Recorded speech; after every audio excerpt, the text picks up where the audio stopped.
கர்த்தருடைய நாமம் மகிமைப்படுவதாக. இந்த புதிய நாளின் தியானத்துக்காக எடுத்துக்கொண்ட வசனம் நீதிமொழிகளின் புஸ்தகம் 3வது அதிகாரம் 26வது வசனம்.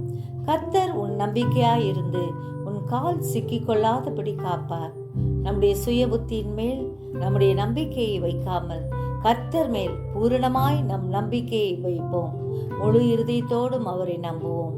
நம்முடைய பாதையை செவிப்படுத்துகிற கர்த்தர் நம்மோடே கூட இருக்கிறார். கால்களை மான் கால்கள் போல மாற்றுகிற ஆண்டவர் அவர் நம் காலை தள்ளாட விட மாட்டார். பாதம் கல்லில் இடராதபடி காப்பார். செம்மையான வழியிலே நடத்துகிற கர்த்தர் நம்மோடே கூட இருக்கிறார். அவரே நோக்கி பார்ப்போம். ஜெபிப்போமா? ஜீவிக்கிறதா நல்ல இயேசுவே, இந்த அருமையான நாளுக்காய் நன்றியோடு ஸ்தோத்திரிக்கிறோம். எங்கள் ஒவ்வொருவரையும் உடைய கருத்துல ஒப்பு கொடுக்கிறோம். எல்லாரையும் ஆசீர்வதிப்பீராக.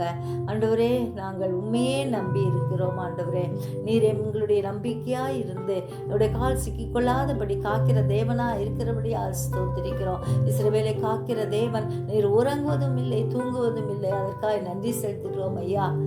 எங்களோடு கூட இருக்கிற தேவன், நீர் ஒவ்வொரு நாளும் எங்களை வழி நடத்துகிறபடியா நன்றி அப்பா. தூரத்திலும் சமீபத்திலும் இருக்கும் உடைய பிள்ளைகளை பாதுகாத்துக் கொள்ளும்படியாய் கெஞ்சுகிறோம்.